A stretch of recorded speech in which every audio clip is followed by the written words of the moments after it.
Hello, friends, and welcome to this lesson of the course Email Writing Made Easy. So, friends, we have already learned how to construct our message. We have discussed in the last lesson. Now, let us see what else we need to do to complete the message. Now, one of the things that we need to do for many business messages are attachments. We need to add some attachments to a message.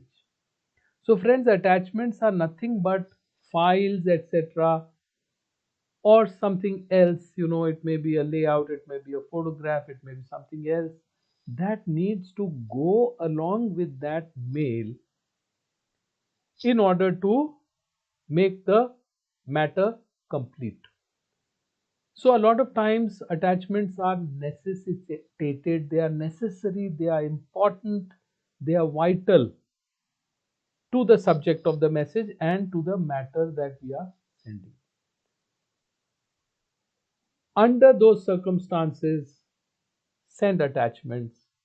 If you feel attachments are not necessitated, don't send unnecessary attachments. That is the first rule. Because what happens? Whenever there is an attachment, the recipient has to open some other program. Once the attachment is downloaded, the recipient needs to click to open some other program to go through the attachment. So you are making your recipient work a little more. So unless it is very necessary, do not include attachments. Now, attachments can be small files and they can be large files.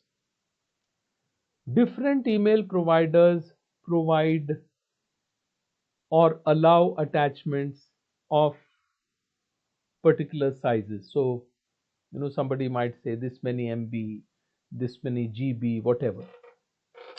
Now, nobody allows, that big attachments, GB. No, mostly it will be in MB. And if the attachment is over the limit which is allowed by that email service provider, then it needs to go as a link.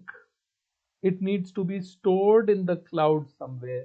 So if you are a Gmail user, then you'll find that all these attachments go as Google Drive links.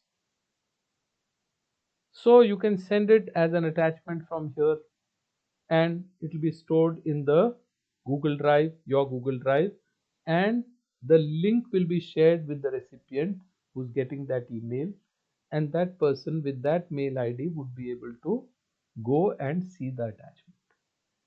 If you want to give them editorial rights, that also can be done. So Google has facilitated that. For other mail service providers, you'll have to see what you want to do. There are other cloud platforms available. There's a Google Link available. Then there's OneDrive from Microsoft. Then there's Dropbox, and there are many other, OneBox, Dropbox. There are lots of them. So you can keep your attachment hosted on the cloud in whichever folder you want, and from there you can just share a link with the person, and the person would be able to access that attachment or document. So if it's a long thing or a heavy file, then you have to use a link, and link is very easy. See, a lot of times we have an event and then we want to send the photographs to everyone. So photographs, they become very heavy. So all you need to do is you need to put them in one location on a cloud, and from there you share the album with people, and people would be able to open and they would be able to go through the photographs. So this is a very convenient and very nice way. And always remember, you must avoid attachments that would require the use of non-standard software to open. So mostly the softwares that we require are available with most people. Supposing it's an Excel or PowerPoint or Word file or PDF. So they can be easily opened and accessed. But if it's going to be non-standard, and all Google Docs and Google Forms, etc. But otherwise, there can be a problem because the person may not have the right program. So remember this. Do not send those attachments, because then the people will, the recipients would be frustrated at receiving those attachments. So this is about attachments, friends. Thank you very much for watching this lesson. I hope you're enjoying the course. Thank you very much and all the best. I'll see you in the next lesson.